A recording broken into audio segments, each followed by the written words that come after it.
Hello, hello. How's everyone? It's Friday, and what a week it's been. But it is 2021. It's a shiny brand new year with a brand new president-elect taking office and several vaccines making the rounds, so we're hopeful. And it marks the 20th year of the festival, which is so amazing to us. We are launching the celebration this evening with William Souder and Tim Weed and our drink of choice as they discuss William's book, Mad at the World, A Life of John Steinbeck. The book illuminates what has made the work of John Steinbeck such an enduring legacy. He was angered by the plight of the Dust Bowl migrants, fascinated by the decency of marginalized residents of Cannery Row, and he was appalled by the country's refusal to recognize the humanity common to all of its citizens. A native of California who has been read by millions and adapted to film countless times, Steinbeck was perhaps the most American writer of the so-called lost generation. I am toasting him tonight with a nice California Chardonnay. What does everyone else drink? I've got some Citizen cider here, good Vermont brand of very dry cider. Cheers, Bill. And out here in Minnesota, I have some Irish whiskey to help keep me warm through the night. California Irish. Well, Steinbeck was Irish on his mother's side. Oh, that's right. That's right. So we'll call that a connection. Yeah. We have a survey. It's already gone up, I think.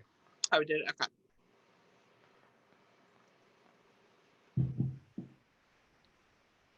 Oh, there it is.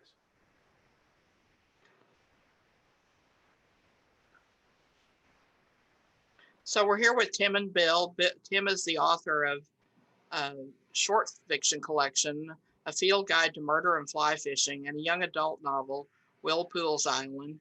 He serves on the core faculty of the Newport MFA in Creative Writing and is an instructor at Grub Street, the country's largest independent creative writing center.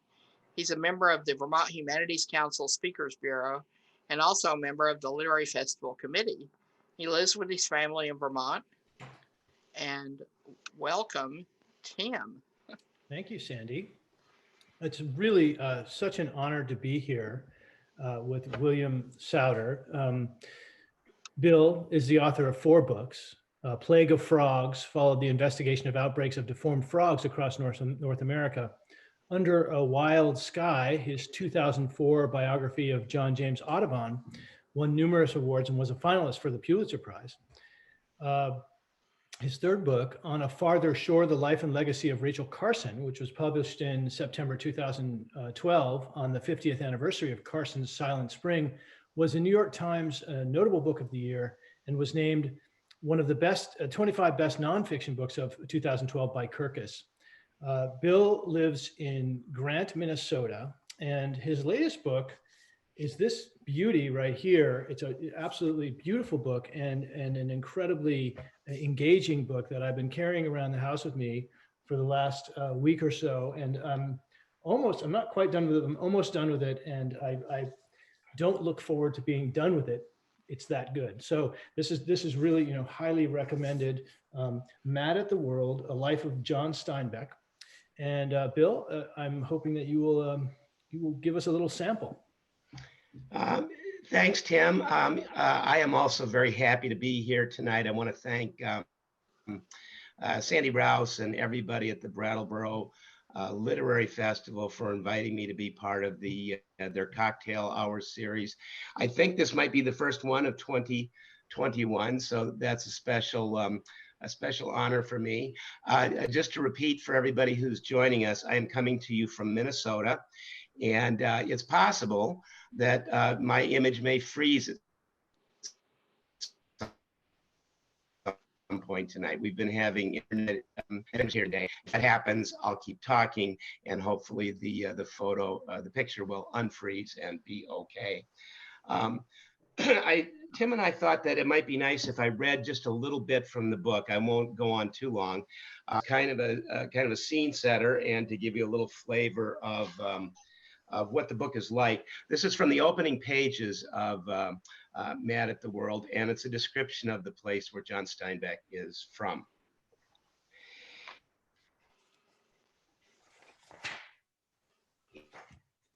In the California winter, after the sun is down and the land has gone dark, it moves down the mountainsides that flank the Great Central Valley, settling over the fields and tules below. When conditions are right, the night air forms a fog so dense that you cannot see your own feet on the ground. These fogs can last for days and sometimes fill all 450 miles of the valley. To the west of the Gavilan Mountains in Monterey County, near the ocean, lies another smaller valley. Once it was an arm of the sea. 90 miles long and shaped like a sword, it follows the course of the Salinas River, which runs north to Monterey Bay. The valley is flat between the Gavilans and the Santa Lucia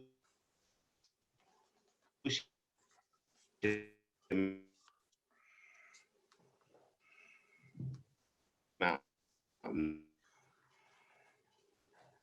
that separate it from the Pacific.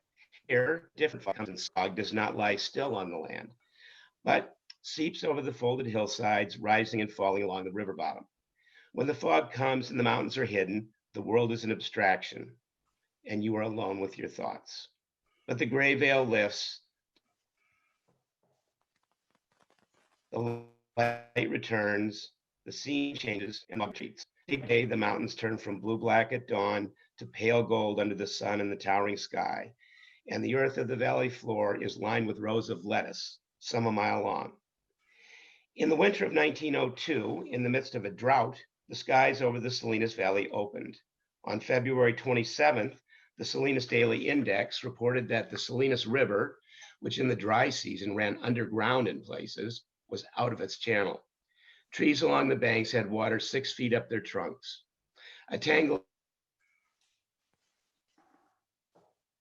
of deadfall and debris had swept over in the flood, and those who were praying for rain began praying for it to stop. That same day, in a large Queen Anne-style house in a well-to-do neighborhood of the town of Salinas, Olive Steinbeck gave birth to her third child and only boy. They named him John, like his father, like his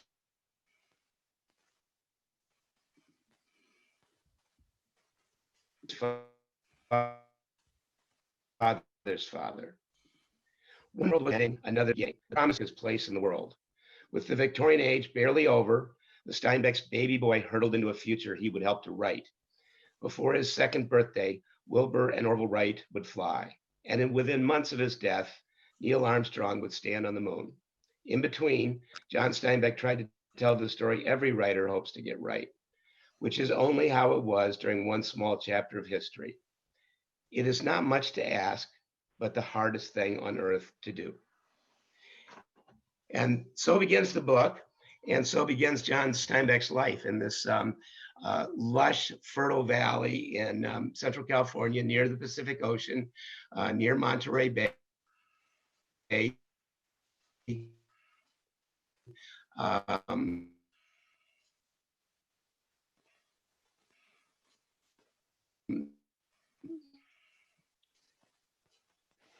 So, as Bill promised, we are along having the Salinas a little River, bit the of banks trouble of the with Salinas the River. audio. It is an area that is a remark. But that's okay. We Can can you hear hear you me now. now, Yeah, Tim? it's sort of a periodic thing. So Okay, well, we'll do our best, Yeah. and we will count on our friends who are listening in tonight to recognize that this has happened to all of us over the last It year, is. and we'll just do Yes, the best indeed. we can. Yeah. Hopefully things will stabilize as we go along. Yeah. So anyway, that's the beginning of the book, and Tim and I are going to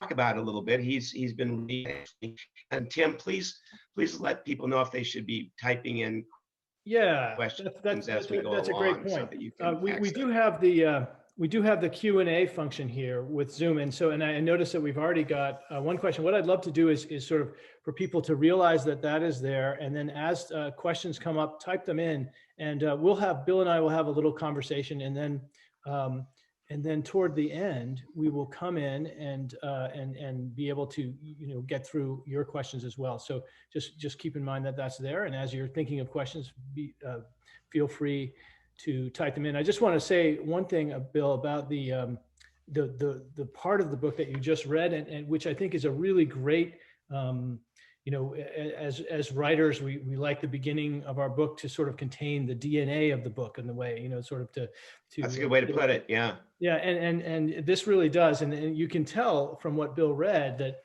this is a biography that really reads like a novel. And part of the reason for that is that Bill's just so good at creating this sense of place and also giving a context to the story, larger context. And that's one of the great joys of reading this book is you're getting this this incredible story of this writer, but you're also getting the context and the world of it, so you really feel engaged in it. I think that's one reason that I'm enjoying it so much. So, and I think the opening caught that. But Bill, I guess my first question would be, why should contemporary readers care about John Steinbeck and his work? Well, it's a question that always comes up, and it's been easier to answer lately than it might have been some years ago. John Steinbeck's books, particularly the ones that he wrote during the Great Depression, the 1930s, mainly in the second half of the 1930s, for the most part dealt with the marginalized elements of society, people who were pushed to the side, exploited, taken advantage of, forced to leave their homes and go to a place that where they struggled to find work.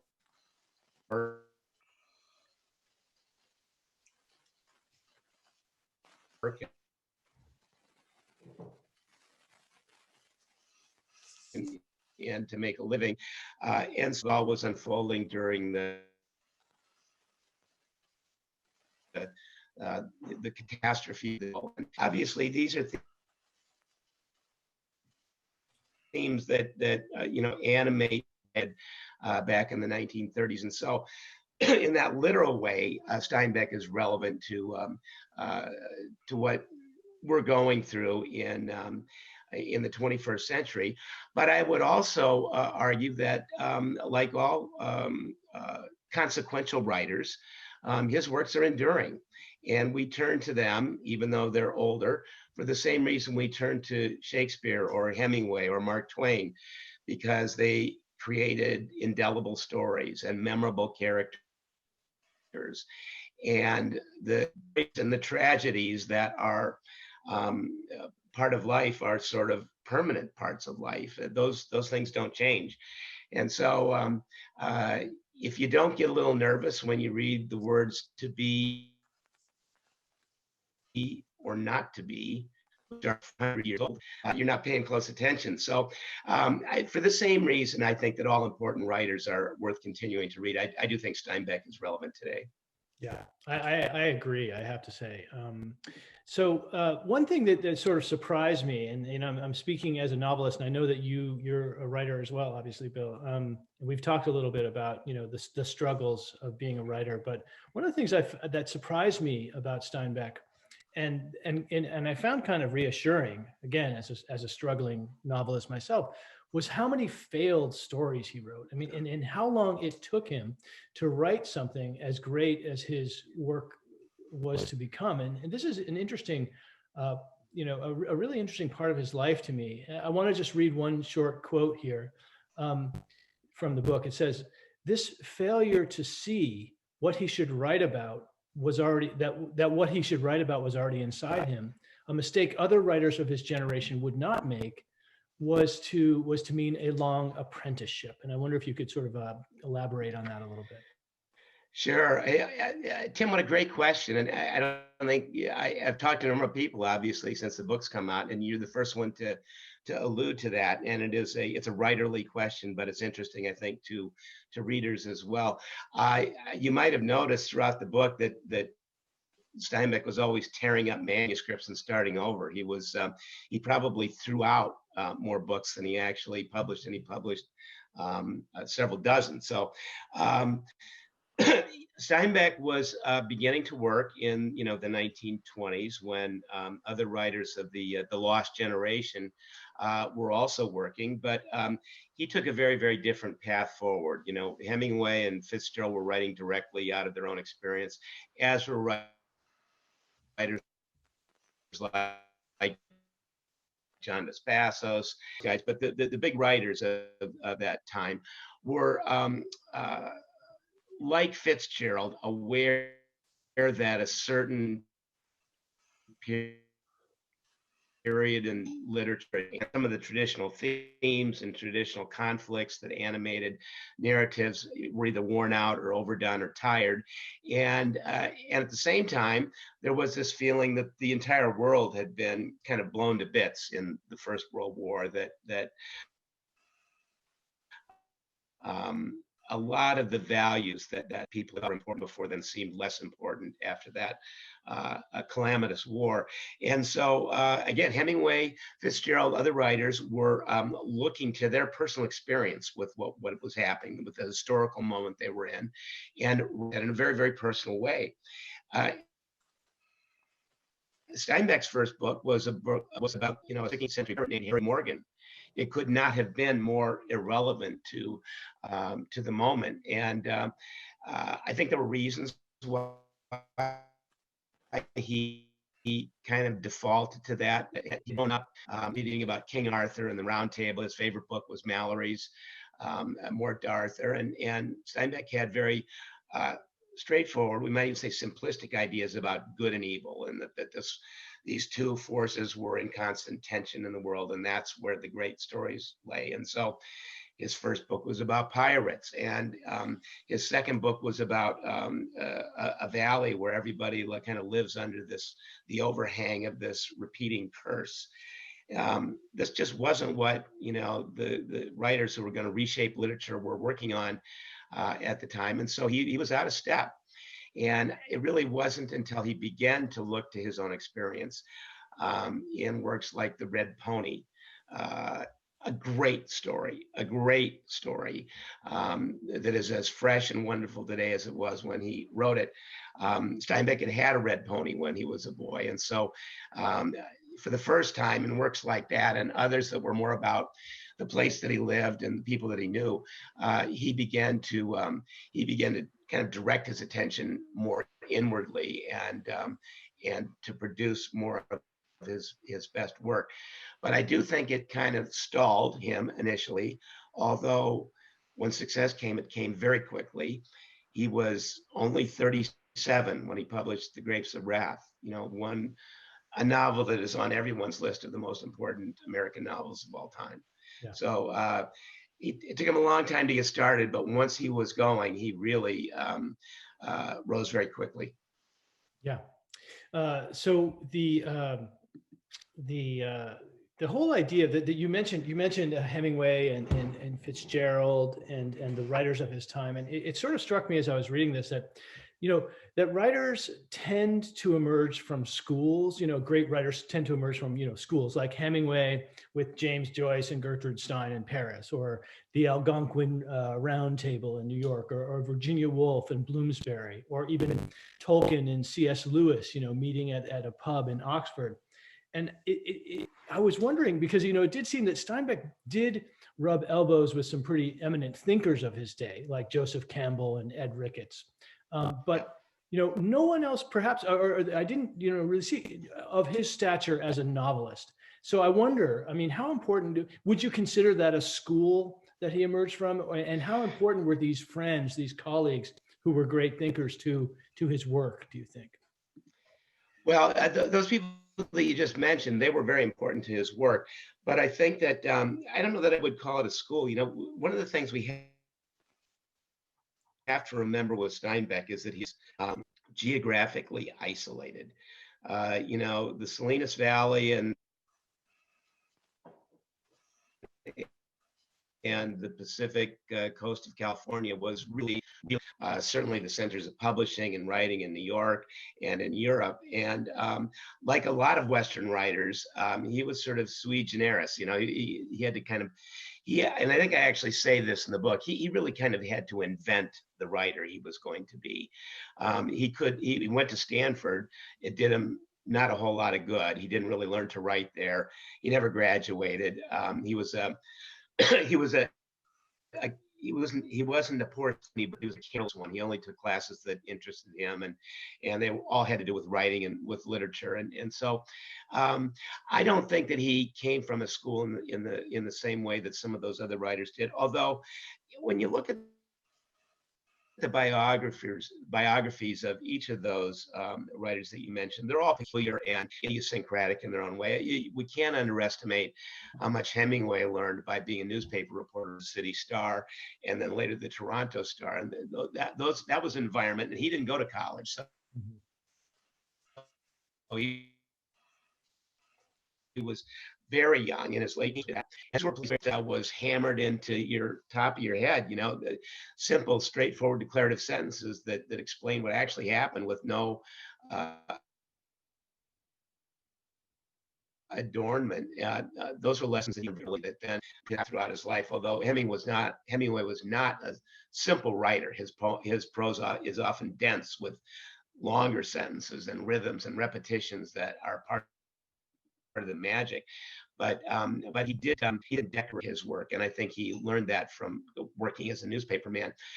Fitzgerald, I think, learned a lot about what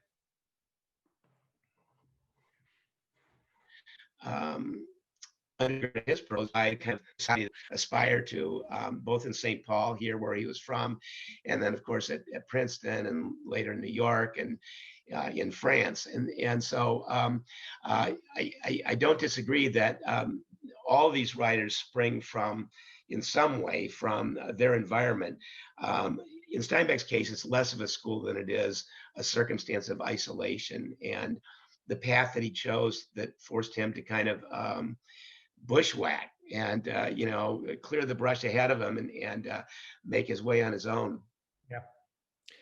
Yeah. It's funny, the whole thing with Hemingway. I've done actually quite a lot of work on Hemingway, just because I spent a lot of time in Cuba and also Spain, both of which were really important to Hemingway. And I know that Hemingway, especially at the end of the 30s, was very, he was in a crisis.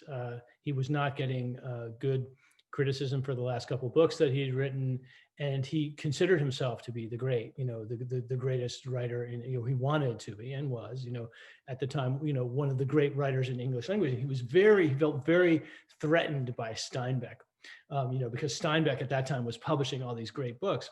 And you mentioned in the book that, Steinbeck went through this period of publishing, just incredibly rich period where he published all of these great novels.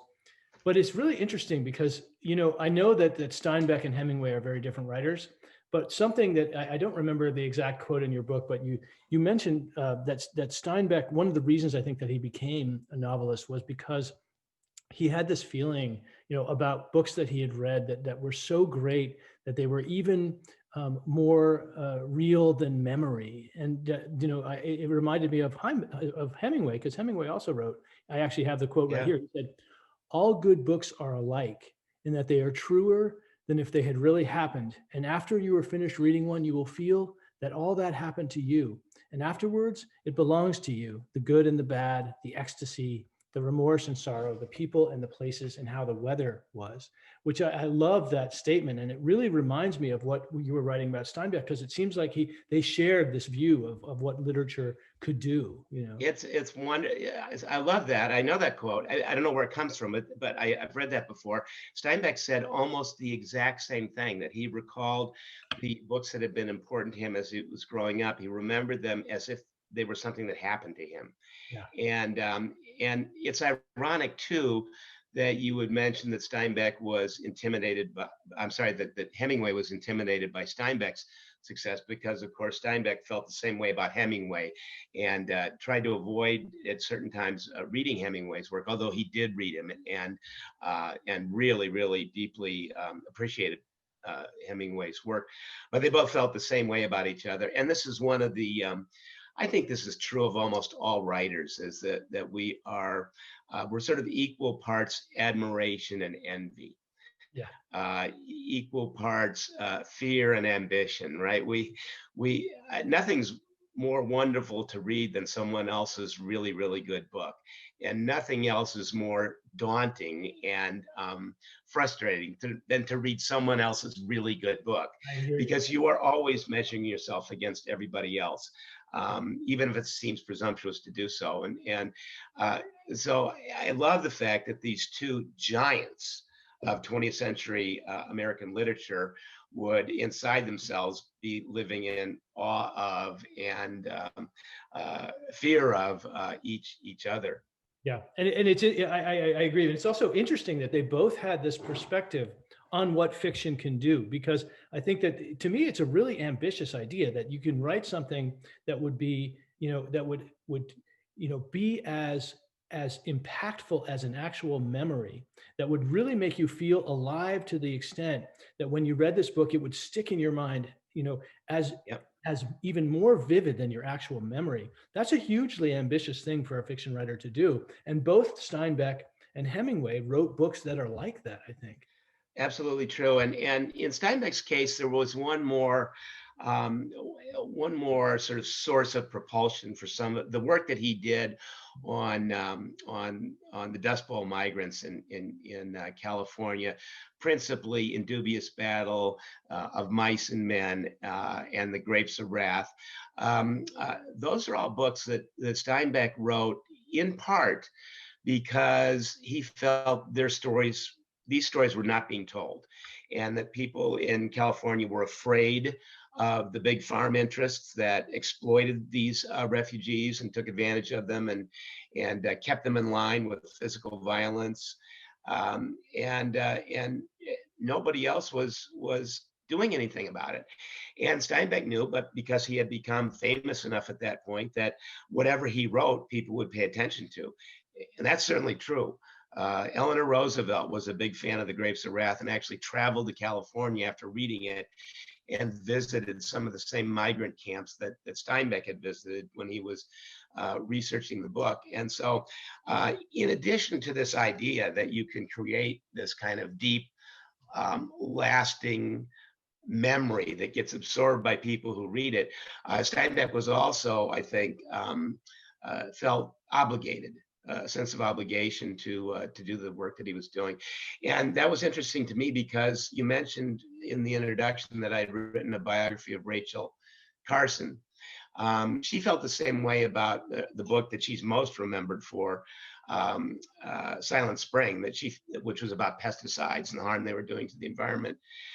She felt that was a book she had to write. Nobody else would do it.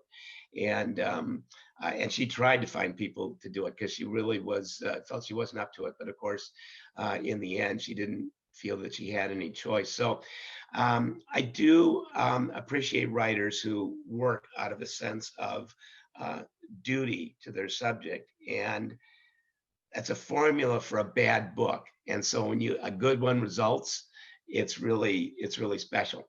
Yeah, I agree. And the other thing that kind of struck me is that Steinbeck paid a price for that, didn't he? I mean, he was certainly for writing The Grapes of Wrath and the other books and for his series on the migrants, he was sort of became kind of an enemy of the interests of many of the sort of wealthy farm interests, didn't he? And wasn't. Oh yeah, he was targeted. So some of it may have been his own imagination. The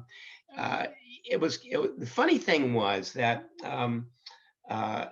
after The Grapes of Wrath came out, Steinbeck was kind of enemy number one to the big agricultural interests who had been vilified in the book. That book was burned in a few places and banned in a few places by big farming interests and their allies in government. And so there's no question that the hostility towards him was real. There were rumors, probably credible, that he was going to be set up in some way, implicated in a sex crime, or accused of being a communist or a dope fiend. Kind of pick your slander. They were all sort of loaded in the magazine and ready to be fired at Steinbeck. The irony is that Steinbeck,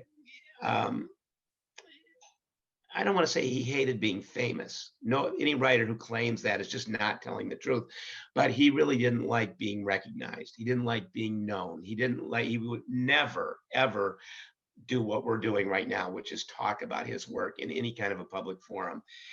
And so the funny thing is that with The Grapes of Wrath, he was sort of forced into this kind of hermit-like existence, a cautious, stay-at-home period. And I think that probably actually suited him. That was sort of his sensibility. He didn't like being recognized or being out in the world, and so yeah, sort of curious cross currents in his life at that point. But yeah, he paid a price. He was when he went to cover World War II as a correspondent for a newspaper. He had initially tried to get a commission with the Army. He wanted to work in the War Department and propaganda and other communications. And he was investigated by the Department of Defense, and in the end, they decided not to commission him as an officer because of these questions about his left-wing activities and sensibilities. And so he ended up covering the war anyway without going into the Army. But yeah, and I think that followed him around throughout his life. But it was not a heavy price for him. He had a chip on his shoulder to begin with.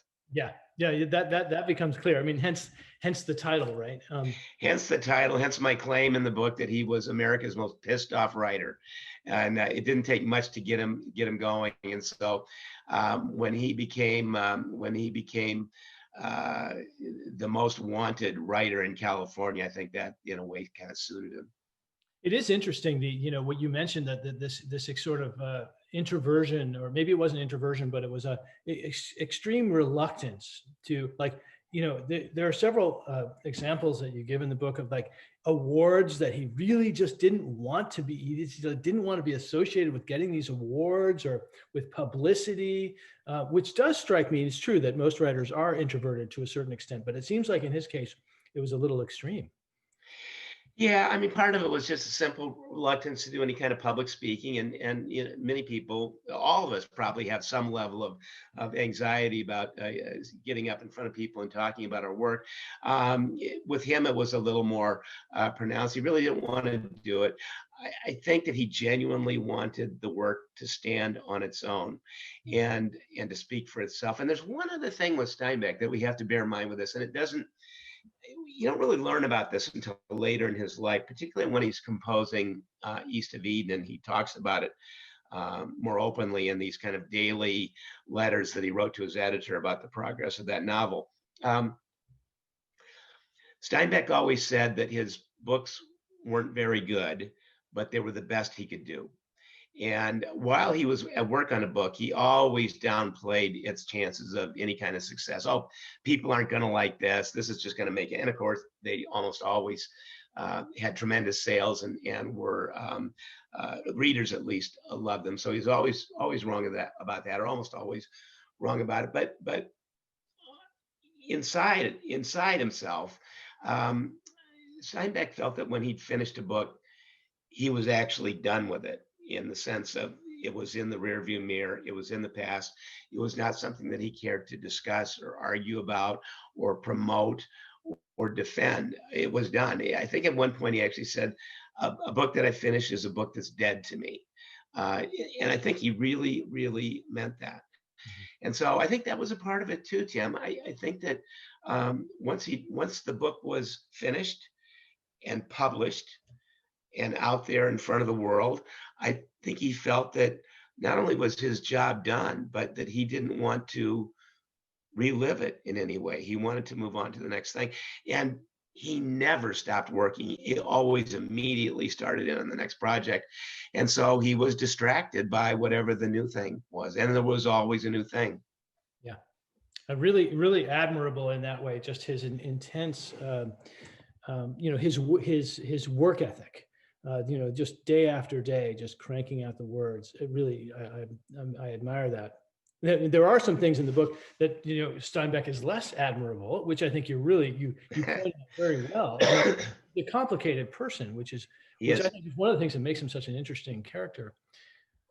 There's one more question I wanted to ask you, and because I see that we're getting some questions in the Q&A that I want to make sure that we get to. But before we get there, it seems to me that Steinbeck is maybe not unique, but kind of special in a way that he produced two major categories of story: comedy, maybe what you would call comedies, and tragedies, sort of like maybe Shakespeare, or you could think of maybe Graham Greene. I'm sure there are other writers who do that, but yeah. So Cannery Row, which is one of my absolute favorite books, a Tortilla Flat, another one that's just incredible. But then you know, on one side, and then you have The Grapes of Wrath and East of Eden and Of Mice and Men, that are these, you know, tragic, you know, dark, beautiful, serious books. It does sort of, in a way, remind me of Shakespeare, that he was capable of working in those two different registers. And I wonder, Yeah. I think that's probably true of more writers than we might think. You mentioned Jim Harrison earlier.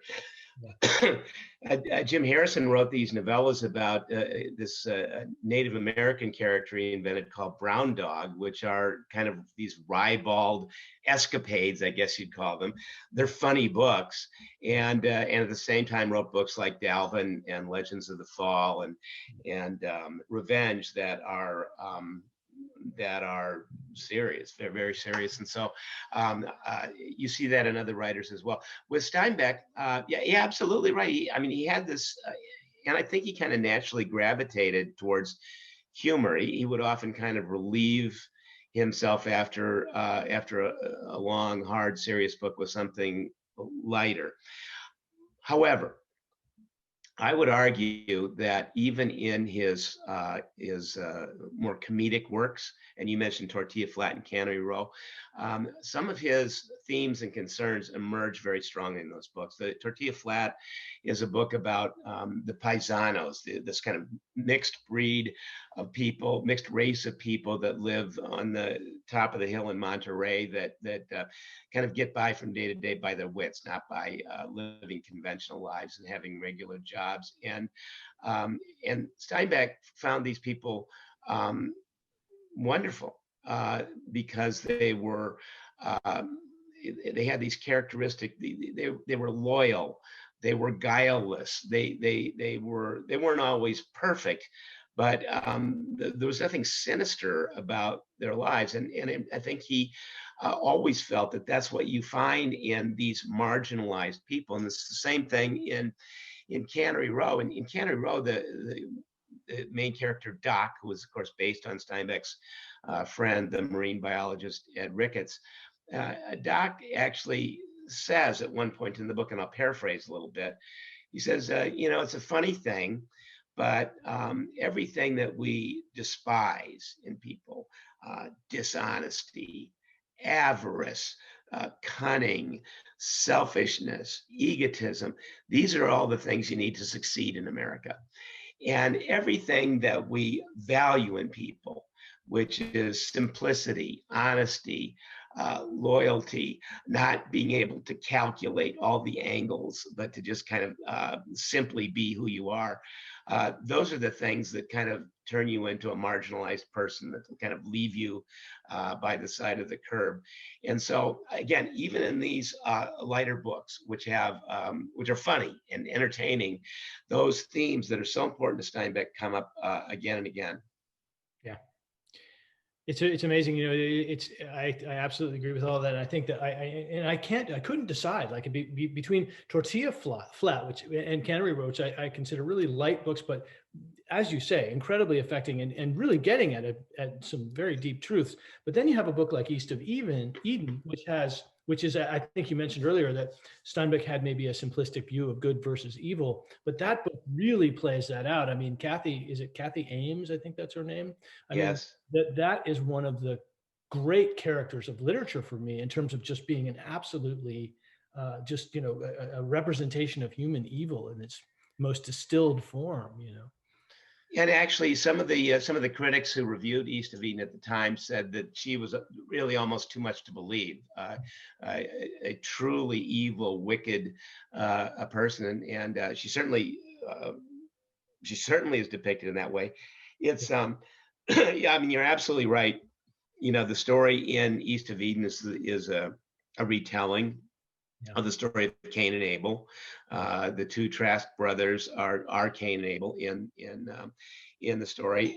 Kathy's analog in outside the book is it's interesting if you kind of consider Steinbeck's relationship with his second wife, Gwen, who, like Kathy, was strikingly beautiful, but also turned out to be a terrible, terrible mistake for Steinbeck to be married to, it's pretty easy to see that he at least had Gwen in mind when he was creating the character of Kathy.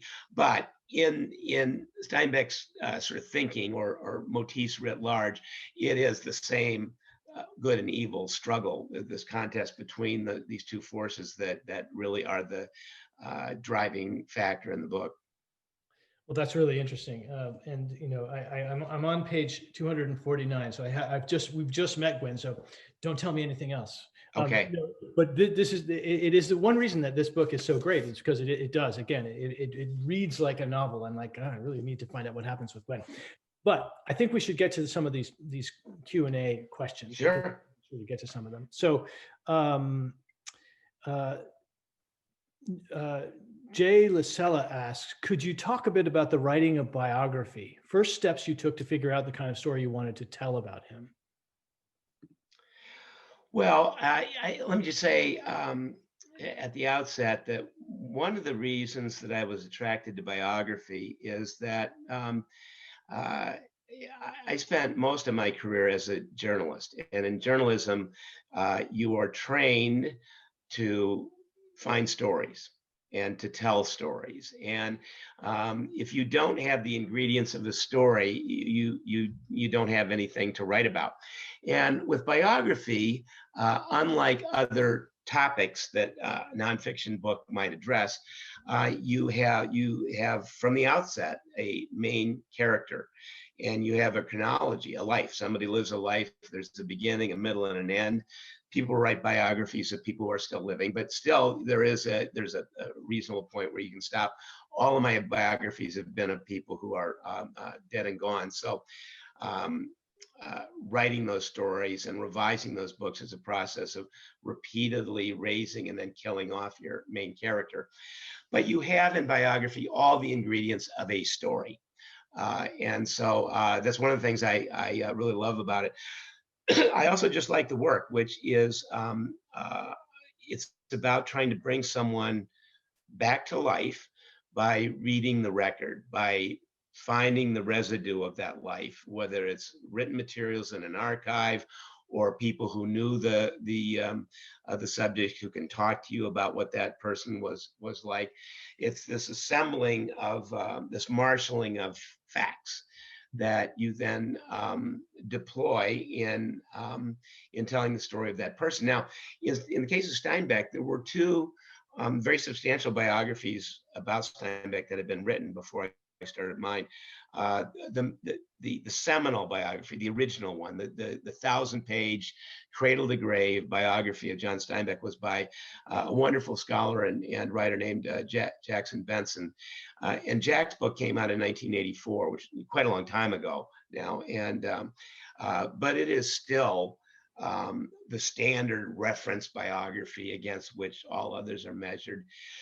And then Jay Perini wrote another substantial biography of him about 25 years ago. And so the fact that those two biographies already existed were actually helpful to me. They might seem like roadblocks, but they're really not. Biography is like history. There is this kind of constant churn and reassessment of consequential figures. Nobody in biography gets the last word. There's always going to be another biographer who will come along 10 years, 25 years, 40 years later, like I did, and take another crack at the same subject.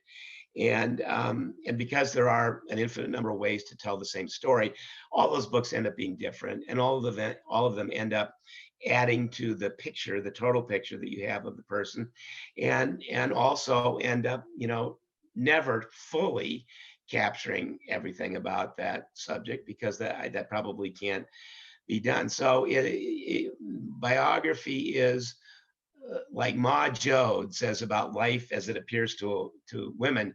It's like a river that just flows on, and there's eddies and disruptions in the current and cross currents, but it continues on, and people enter the river at different places and fashion their own interpretation of the whoever they're writing about. but to try to answer the question as simply as I can, I just really like the work. I like sitting in archives and reading the written record. In Steinbeck's case, that's because he wrote several letters every day of his life.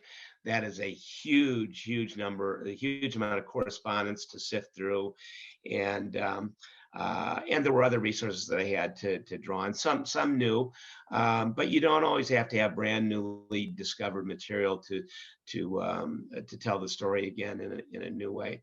What I say, and it's not a perfect metaphor, but when you think about everything that is known about or can be known about someone, if you think of that as a big block of stone, you can chip away at it with a chisel and you'll just have a smaller stone, unless you have a vision of a statue inside that stone, an image that you want to carve away to access. And I think that's what biographers do. I think they try to shave away, not just subtracting, but working toward a very specific vision, a theory of what that person was like that you want to reveal. That's really interesting, Bill. And I think that because that's one thing that I find striking about this book is that he does emerge from this book as a real character. I mean, I keep calling him a character. He's a real, he was a real human being, but he really, he feels so alive to me, and like you say, sui generis. He's he's his own person, and he's really a character. So. I have a question here from, actually, this is a two-part question. There are two questions. I'm going to condense them into one. So Pamela Loring says, I was drawn to read Steinbeck during college days and felt the literary community sort of disrespected him, at least in terms of his literary standing. They seemed to consider him a lesser among his peers. Did he experience that himself? His affinity for issues of equity and the regalness, maybe, of the common man, to me, made him a great writer. So the first part of the question is, did he feel that disrespect himself? And then the second part will be, she wants to know what happened to him during the McCarthy era. How did he experience that? Well, he was very close friends. I'll answer that last part first. I don't know that it directly impacted him much at all, but he was quite close to Elia Kazan, who was a close friend and colleague. Kazan had made a film of a screenplay that Steinbeck wrote called Viva Zapata, about Emilio Zapata. You can find that movie if you want to. Marlon Brando is the title character in that, and he's in kind of dark makeup.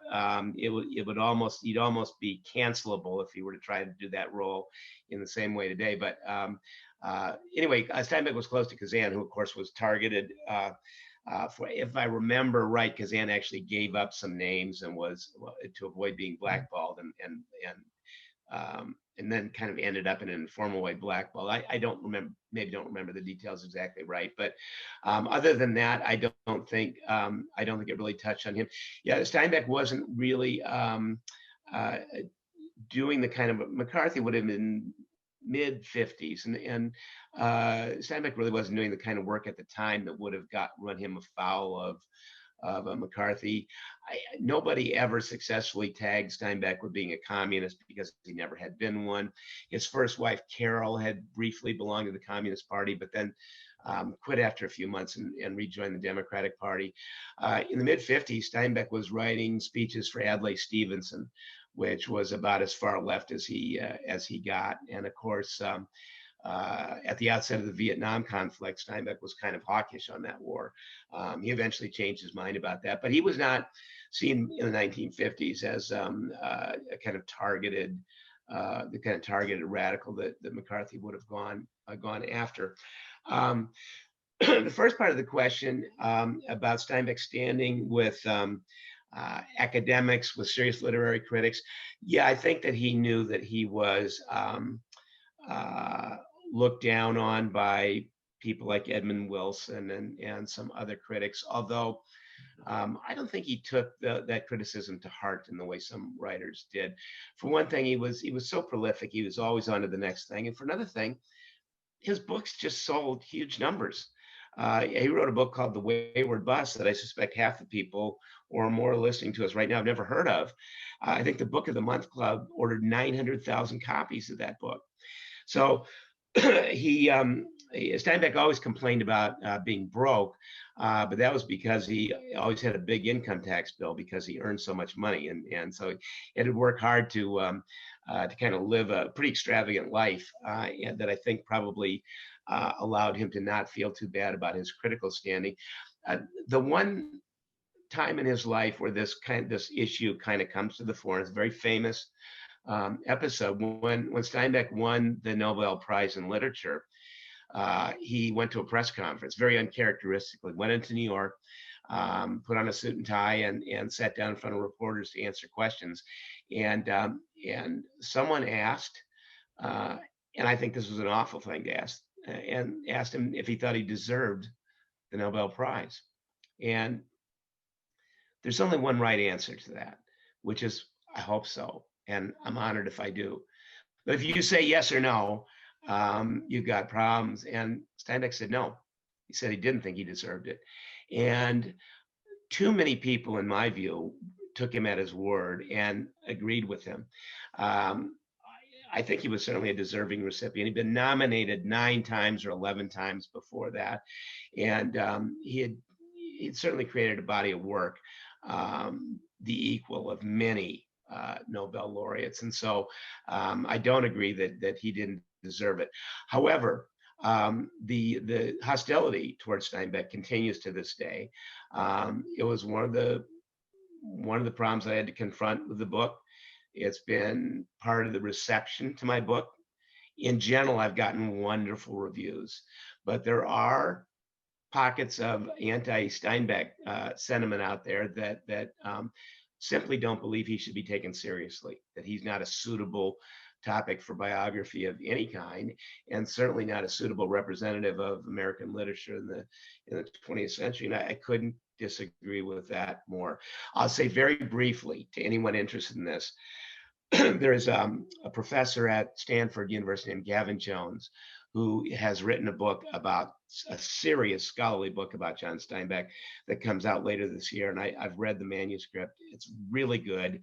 And I think that it may go a long ways towards improving Steinbeck's standing in academic circles. Gavin just makes such a wonderful case for the profundity and the seriousness and the importance of Steinbeck's work. I think it's very, very persuasive.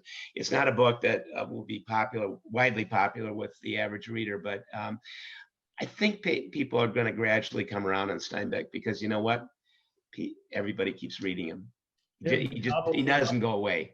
The novels speak for themselves. You know, they do. have endured, many of them. So, okay, another question comes from Charles Butterfield, who says, in Grapes, there are what might be called intercalary chapters commenting on the situation, but not intended to advance the narrative, which remind me of the technique that Melville used in Moby Dick. Was Steinbeck particularly influenced by Melville's novel? Oh, what a great question. Intercalary chapters, interstitial chapters, Steinbeck called them general chapters. For people who know the book or people who don't, in between this running narrative about the Joad family, which leaves Oklahoma and drives Route 66 to California to try to make their way and to escape the Dust Bowl, there are in between each chapter about the Joads, there's like a much shorter chapter, usually just a handful of paragraphs, that describes in a kind of journalistic voice what was happening with these Dust Bowl migrants as they journeyed to California. The little vignettes, scenes from that journey that Steinbeck is describing fictionally, that are based on his actual knowledge about what was going on. Almost everybody hated those chapters. You know, even Steinbeck's friends and his editor and his agent kind of thought, we don't know, but they let them stand. And I think Steinbeck again thought it was important for people to actually understand that this wasn't a story he was making up. This was real, and behind the scenes that he invented for the book were identical scenes of human misery and struggle that it was based on. Yeah, it's interesting.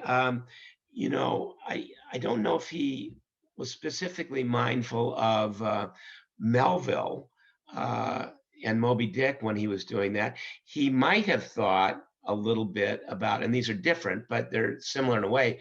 He might have thought about what Ernest Hemingway did in the collection of stories called In Our Time. So the first publication of In Our Time, which took place in Paris, was a very limited edition that included these short little vignettes, very, very short, like a paragraph or two. And they were absolutely wonderful. And I think there were only about 180 copies of this book privately printed in Paris.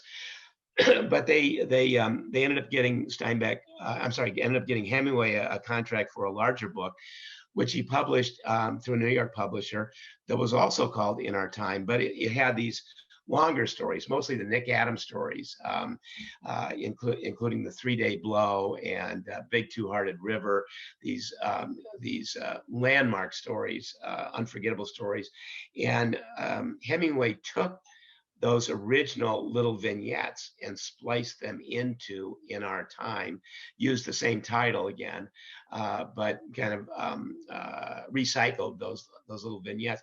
It may be that Steinbeck simply liked the idea, the rhythm, if you will, of kind of pausing between each chapter to illustrate something related to what the book was about, but a little bit different. I'm really speculating. I don't think there's any record of where Steinbeck got the idea for those chapters or why he insisted on keeping them. He liked them. Yeah. Okay, so Bruce Bennett asks, Steinbeck could be called a regional writer, as Marjorie Kinnan Rawlings and Willa Cather are in a denigrating way, he says. If the literary world weren't so male then and now, would the reputational distance between Steinbeck and Cather Rawlings be shorter? Wow, great question.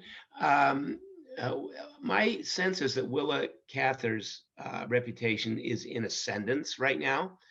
That, like a lot of important women in many walks of life, there's been an effort to have a greater appreciation of the work that she did, which I think is warranted because she's a wonderful, wonderful writer.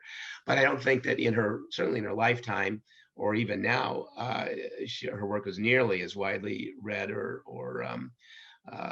known as Steinbeck's was. I don't think of Cather as being a regional writer in the same way that Steinbeck was. Maybe that's not an accurate way to look at things, but Steinbeck was sort of a regional writer only insofar as he had a sensibility that was shaped by where he was from, but he had a very kind of cosmopolitan, in the sense of wide-angle lens, cosmopolitan view of the world. Even though a lot of his books are set in California, certainly the books that take place in and around Monterey have a locale that is a big part of his identity, and we associate him with that. But I don't think of him as a regional writer in the same way that you might think of Cather or Rawlings. But to be honest, I'd have to think more about that question. It's a good one, and I don't also have to say that I don't feel that I know either Rawlings or Cather's work well enough to weigh it in the same way I would weigh Steinbeck's. I know a lot about him and less so about the two of them.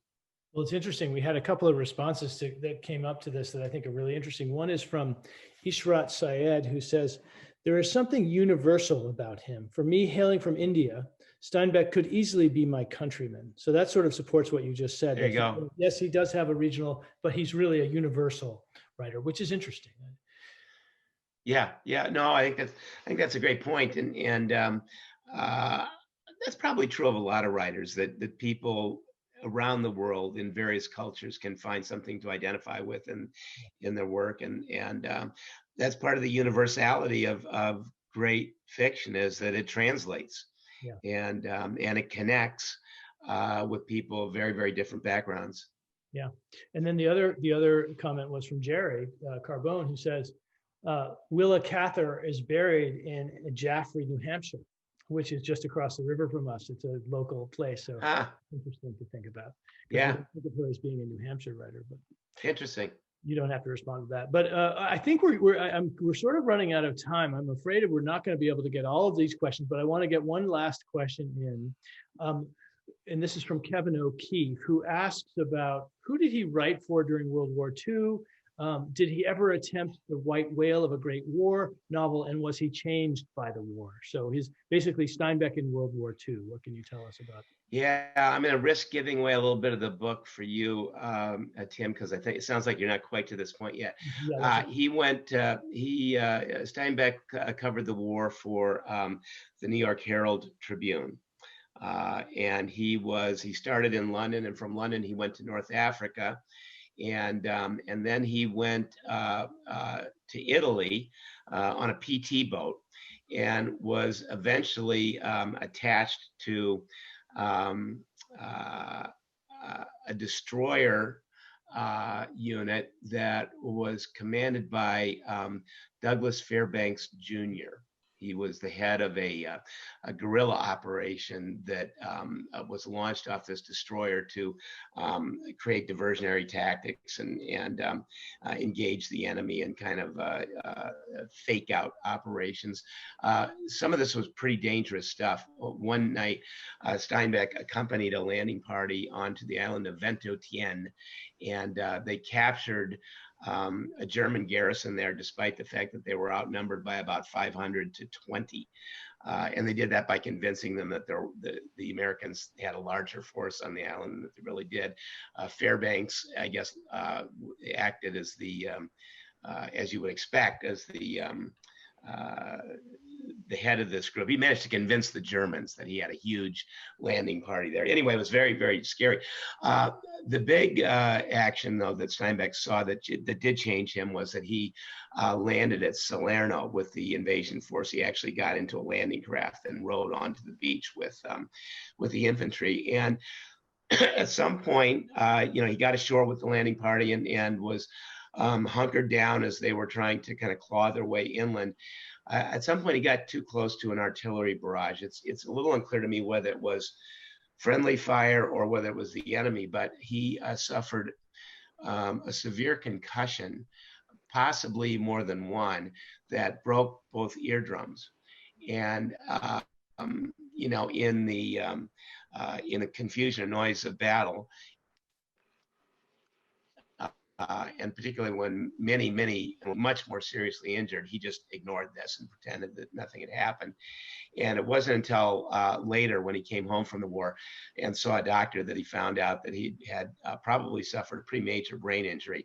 But he had all the symptoms of what we now call CTE, chronic traumatic encephalopathy, the disease that football players get, but that you can also get from one or two single major blows, something that Ernest Hemingway probably also suffered from. And it may have affected, Steinbeck went through some bouts of pretty severe depression later in life, had some periods of erratic behavior, and right after the war definitely had the symptoms of what we would call post-traumatic stress disorder. So these were all things that people didn't know anything about at the time. These were all part of the war experience that men just didn't talk about, that they kind of tucked away. But he came home from the war badly beaten.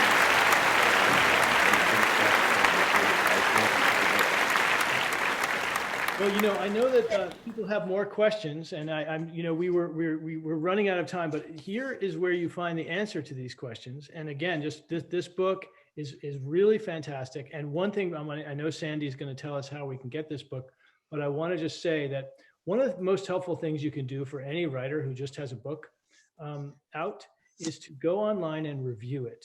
And in particular, even though we all consider Amazon to be something of the evil empire, and we like to buy our books from local bookstores and from bookshop.org, many people go to Amazon in order, to decide what to buy. So if you read this book and you like it, go on Amazon and give it a little review.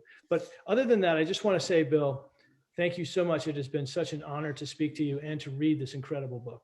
Tim, a real pleasure. Thank you for doing such a wonderful job of shepherding this discussion tonight. I hope my image and audio didn't break up too often. It ended up being really good. It started out a little bit shaky, but it got better. Thank goodness. Well, these things will happen. And again, we rely on the understanding of strangers in this situation. And so thank you all for bearing with us through any technical glitches. Sandy, I see you back. And one more time, I just want to say thanks to the Brattleboro Literary Festival. This is a great idea. I love it. You know, it's a little bit different because we're drinking during the event, and of course writers prefer to get drunk before the event, so it's a departure, but a pleasant one. Well, thank you for joining us, Bill, and Tim, of course. And the 20th anniversary celebration will continue on February 12th with Jay Perini and his new book, Borges and Me, An Encounter. And the book is centered on a 1971 road trip that Perini took with Argentine writer Jorge Luis Borges and through the Scottish Highlands. And at the time, Perini was a 22-year-old graduate student, and Borges, 50 years his senior, was one of the greatest literary figures of the 20th century, and he was blind, talkative, and up for an adventure. And on March 12th, we have American researcher and American conservationist Jonathan Slatt, who will join us to talk about his book, Owls of the Eastern Ice, a quest to find and save the world's largest owl, the Blakiston's fish owl, which is almost 2 feet tall and has a wingspan of 6 feet. Longlisted for the National Book Awards, Slatt takes us to Eastern Russia, where we join his small team for late-night monitoring missions, mad dashes across thawing rivers, drinking vodka with mystics, hermits, and scientists, and listen to the fireside tales of the Amur tigers. So we have that to look forward to the next few months as we plow through the winter with our piles of books, and I look forward to seeing everyone then. Yeah, one thing to say is that by the way, this book can be purchased on bookshop.org. Oh, sorry, I forgot to mention that. I just want to make sure that we got that in. Buy the book. Yep. Yeah, and if you don't know, it really is a great. It really is a great book, and I feel like that, you know, it was sort of illuminating to me that that Steinbeck was considered such an outsider, honestly, and I had no idea. I just thought, you know, everybody reads Steinbeck, everybody knows Steinbeck. You know, it's just, and, you know, the book is fascinating. So. Well, thank you, Sandy. And yeah, bookshop.org is great. They do provide support to independent booksellers across the country. So wherever you get your book, whether it's there, whether it's Amazon, wherever, thank you for that. And do you have signed books at any local bookshop there you want to recommend? Now I'll tell you, you can get signed copies of my book from a bookseller called Subtext in St. Paul, Minnesota. If you just look online at Subtext, they should have a link that will allow you to order, and they'll ship anywhere for you a book that I've actually signed. So by all means, feel free to do business with them or with anyone anybody who sells books is okay in my view. And I was interested to hear that your next guest is Jay Perini, because of course, as I mentioned earlier tonight, he is another Steinbeck biographer, which I guess proves that if Steinbeck is an outsider and an outcast and an underappreciated writer, something's fishy, because we keep writing about him. Keep writing about him. There you go. Good luck with the book, Bill. It's been a real honor. Thank you, Tim. A real pleasure. And Sandy, again, thank you. Yep. Take care, you guys. And good night. see y'all next time.